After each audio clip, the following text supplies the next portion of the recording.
ஐபக்தி பசியைச் சேர்ந்த அன்பர்கள் அத்தனை பேருக்கும் அன்பான வணக்கம்.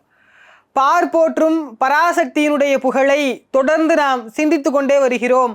அந்த வரிசையில் அபிராமபட்டர் அருளிய அபிராமி அந்தாதியினுடைய அடுத்த பாடலாக நாம் சிந்திக்க இருப்பது வந்திப்பவர் உன்னை வானவர் தானவர் ஆனவர்கள் சிந்திப்பவர் நல் திசை முகர் நாரணர் சிந்தையுள்ளே பந்திப்பவர் அழியா பரமானந்தர் பாரில் உன்னை சந்திப்பவர்க்கு எளிதாம் எம்பிராட்டி நின் தன்னழியே. போன பாட்டில் எப்படி முடித்தார் அபிராமபட்டர்? உன்னையன்றி மற்றொரு தெய்வம் வந்திப்பதே அப்படின்னு முடித்தார். இப்போ எப்படி கொண்டு வராரு? வந்திப்பவர் உன்னை வானவர் தானவர் ஆனவர்கள், யாரெல்லாம் அம்பிகையை வழிபாடு பண்ணுறாங்க அப்படின்னு சொல்கிறார். இப்போ இதுக்கு முன்னாடி ஒரு கதை ஞாபகம் வச்சுக்கோங்க. கதை வேணாம், ஒரு நிகழ்வு ஞாபகம் வச்சுங்க. அப்படி நடந்தால் உங்கள் வீட்டில் ஒரு கல்யாணம் நடக்குது. உங்கள் வீட்டு கூட வேணாம், ஒரு சாதாரணமான ஒரு ஊரில் இருக்க ஒரு ஏழையினுடைய வீட்டில் கல்யாணம் நடக்குது. ஏழையினுடைய வீட்டுக்கு சொந்தக்காரங்க கல்யாணத்துக்கு வந்தாலே பெரிய விஷயம்.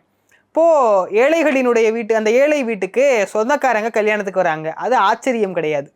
அந்த ஊரினுடைய பஞ்சாயத்து தலைவர் அந்த கல்யாணத்துக்கு வராரு, அது ஆச்சரியம் கிடையாது.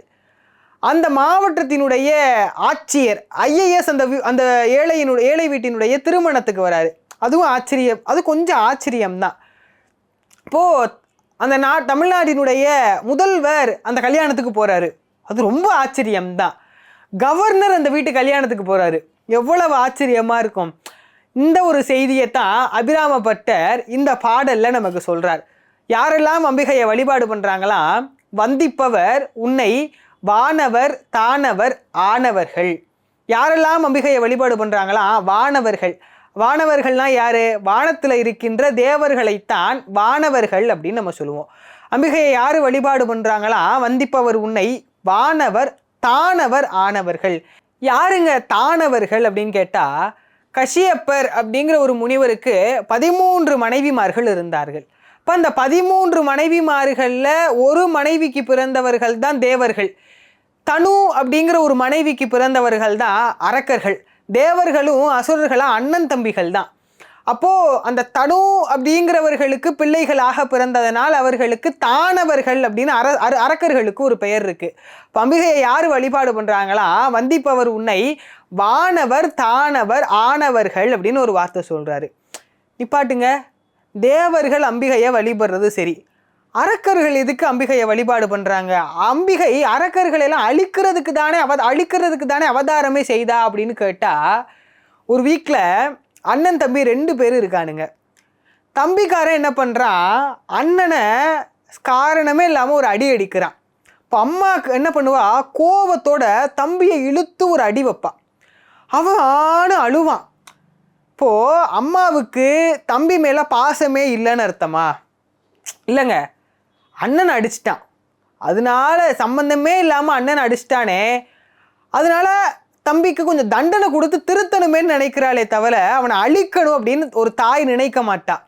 அதோட பார்த்தீங்கன்னா அம்பிகைக்கு எல்லாருமே பசங்க தானேங்க.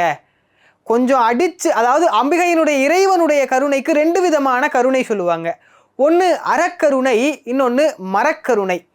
நல்லவர்களுக்கு இறைவன் அறக்கருணையினால் நன்மையை செய்வானா, தீயவர்களுக்கு இறைவன் மரக்கருணையினால் நன்மையை செய்வானா. மரக்கருணைனா ஒன்றும் கிடையாது, ஆடுற மாட்டை ஆடி கறக்கணும், பாடுற மாட்டை பாடி கறக்கணும்னு நம்ம சொல்கிற மாதிரி, இந்த அரக்கர்களை அடித்தாதான் திருந்துவானுங்க அப்படின்னா அவனுங்களை அடித்தாவது அவனுங்களை நல்வழிப்படுத்தணும் அப்படிங்கிறதுக்காக அம்பிகை என்ன பண்ணுறாலும் அவர்களுக்கு மரக்கருணையை புரிகிறாளாம்.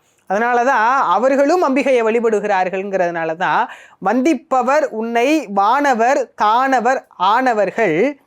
அடுத்த வரி சொல்கிறார், சிந்திப்பவர் நல் திசை முகர் நாரணர் அப்படின்னு சொல்கிறார்.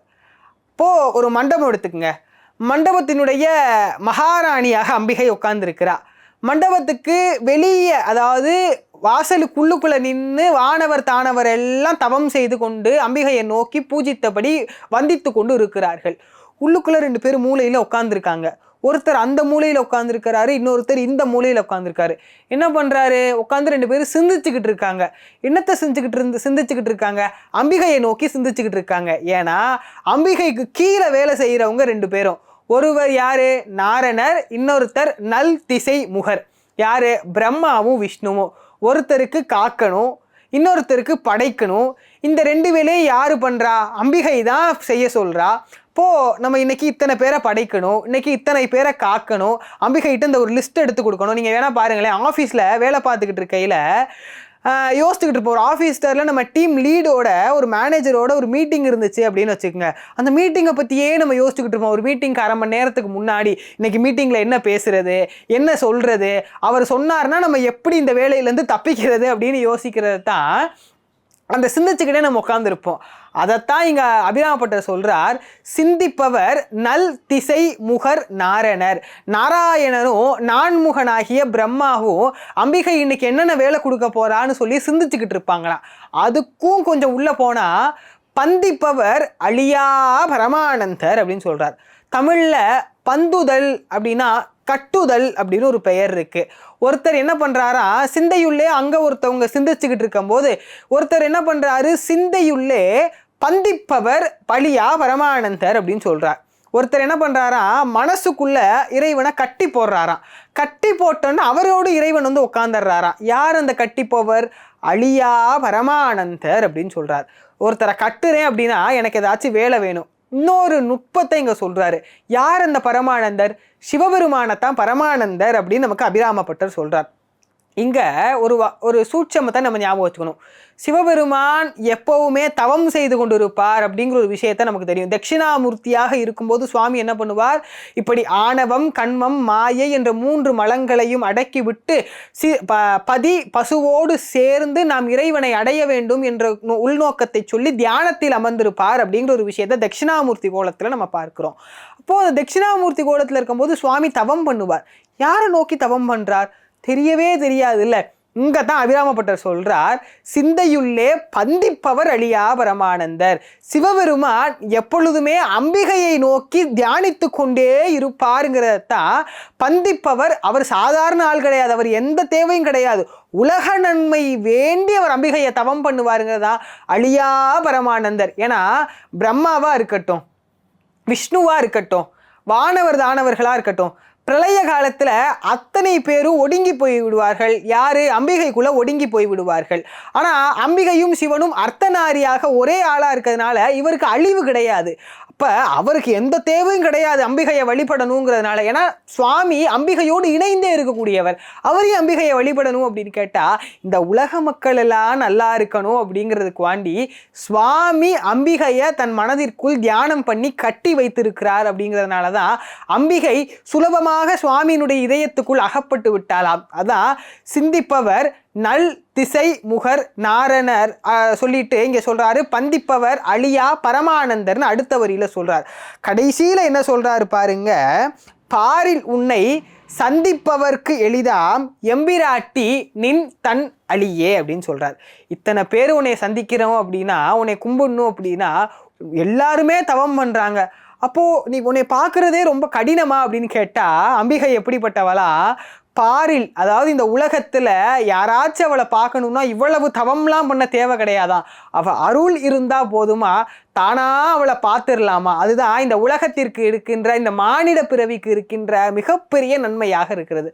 அதனாலான திருநாவுக்கரசர் கேட்டார், குனித்த புருவமும் கொவ்வை செவ்வாயும் குமிழ் சிரிப்பும் பனித்த சடையும் பவளம் போல் மேனியிர் பால் வெண் நீரும் இனித்தமுடன் எடுத்த பொற்பாதமும் ஏற்றிடுங்கண்டீர் மனித்த பிறவியும் வேண்டுவனே இம்மாநிலத்தே அப்படின்னு கேட்டார். இறைவனுடைய உருவத்தை பார்க்கணும், அவனை தியானம் பண்ணணும் அப்படின்னா இந்த உலகத்துல நாமளும் ஒரு பிறவி எடுக்கலாம் அப்படின்னு திருநாவுக்கரசர் சொன்னது போல இந்த உலகத்துல இருக்கின்றவர்கள் எளிதா அம்பிகையை பார்த்து விடலாம். இதைத்தான் சொன்னேன், நம்ம வீட்டு கல்யாணத்துக்கு கவர்னர் வந்தா எப்படி இருக்கும், அந்த மாதிரி ஏழைகளாய் நமக்கு அம்பிகை தானாக வந்து அருள் கொடுப்பாளா. நம்ம எந்த தவமும் செய்ய வேண்டாமா, அவளுடைய அருள் இருந்தால் போதும் நமக்கு இந்த உலகத்துல தானாக வந்து அருள் கிடைக்கும் அப்படின்னு சொல்லுவாங்க. ஏன் அப்படின்னா இந்த உலகத்துல தான் இறைவன் தன்னுடைய காட்டாத காலை மறைத்து வைத்திருந்த காலை என்ன பண்ணா, சுந்தரருக்காக இந்த வீதியில நடந்து வந்தான், நம்ம ஊர்ல நடந்து வந்தான். எப்பொழுதெல்லாம் அக்கிரமம் தலை விரித்து ஆடுகிறதோ இந்த உலகத்தில் தான் இறைவன் ராமனாக அவதாரம் செய்தான். இப்படி எல்லா விதமாக அடியார்களுக்குள்ளும் இறைவனே இருந்து இந்த உலகத்திற்குள் வந்தான் என்றால் இந்த உலகத்தில் இறைவனை காண்பது மிகவும் எளிது என்று நம்முடைய அபிராமப்பட்டர் நமக்கு சொல்லித் தருகிறார். அப்படி இந்த பாடலில் இறைவனை காண்பது அவனுடைய அருள் இருந்தால் போதும் என்று சொல்கின்றவர் அடுத்த பாடலிலே அவனுடைய அருள் இருந்தால் என்னென்ன கிடைக்கும் என்று சொல்வார். அதையும் நாம் அடுத்த பாடலில் சிந்திப்போம் என்று சொல்லி மேலும் ஒரு அபிராமியந்தாதி பாடலோடு உங்களை சந்திக்கும் வரை உங்களிடமிருந்து விடைபெறுவது உங்கள் அஸ்வின் அண்ணாமலை.